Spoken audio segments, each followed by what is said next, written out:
ಪ್ರತಿಯೊಬ್ಬರು ತಿಳ್ಕೊಳ್ಬೇಕಾದ ವಿಷಯ ಇದು. Do have A map. ನಿಮ್ಮ ಹತ್ರ ಮ್ಯಾಪ್ ಇದೆಯಾ? ನೀವು ಎಲ್ಲಿಗೆ ಹೋಗಬೇಕು? ನನಗೂ ಗೊತ್ತಿಲ್ಲ. ನಾನು ನಿಮ್ಮ ಥರನೇ ಇರೋದು. ನನಗೂ ಯಾವುದು ಡೆಸ್ಟಿನೇಷನ್ ಇಲ್ಲ. ನಿಮ್ಗೆ ಕೂಡ ಫಿಕ್ಸ್ ಆಗಿಲ್ಲ. ನನಗೂ ಗೊತ್ತಿಲ್ಲ. ನನಗೆ ಕೋಚ್ ಹೇಳಿದ್ದು ಕೂಡ ಇನ್ನೂ ಗೊತ್ತಿಲ್ಲ. ನಾನು ಥಿಂಕ್ ಮಾಡ್ತಾ ಇದ್ದೆ ಕರೆಂಟ್ ಲೊಕೇಶನ್. ಸದ್ಯ ನಾವು ಹೆಂಗಿದ್ದೀವಿ, ನಮ್ಮ ಪರಿಸ್ಥಿತಿ ಏನು, ನಮ್ಮ ಹತ್ರ ಏನಿದೆ, ನಾವು ಹೆಂಗಿದ್ದೀವಿ ಇವಾಗ.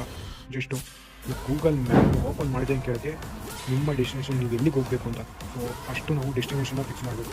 ಡೆಸ್ಟಿನೇಷನ್ ಇಸ್ ನಥಿಂಗ್ ಬಟ್ ಗುರಿ.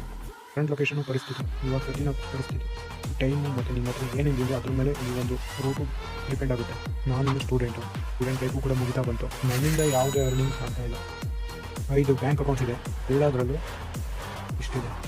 ಸ್ವಲ್ಪ ಸ್ಕಿಲ್ಸ್ ಕೊಟ್ಟು ಅವು ಬಂದ್ಬಿಟ್ಟು ಕನ್ಸ್ಟ್ರಕ್ಷನ್ ಫೀಲ್ಡಲ್ಲಿ ಮನೆ ಕಟ್ಟೋದು ಮತ್ತು ದೇವಸ್ಥಾನ ಕಟ್ಟೋದ್ರಲ್ಲಿ ಎಕ್ಸ್ಪೀರಿಯೆನ್ಸ್ ಇದೆ. ಇವೆಂಟ್ ಮ್ಯಾನೇಜ್ಮೆಂಟು, ಕಾರ್ಯಕ್ರಮ ನಡೆಸ್ಕೊಳ್ಳೋದ್ರಲ್ಲಿ ಎಕ್ಸ್ಪೀರಿಯೆನ್ಸ್ ಇದೆ.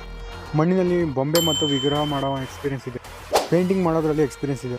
ಟ್ರಿಪ್ ಮ್ಯಾನೇಜ್ಮೆಂಟ್ ಬಗ್ಗೆ ಎಕ್ಸ್ಪೀರಿಯೆನ್ಸ್ ಇದೆ. ಈ ಎಲ್ಲ ಸ್ಕಿಲ್ಸ್ ನನಗೆ ಬರುತ್ತೆ. ಎಕ್ಸ್ಟ್ರಾ ಸ್ಕಿಲ್ ಬಂದ್ಬಿಟ್ಟು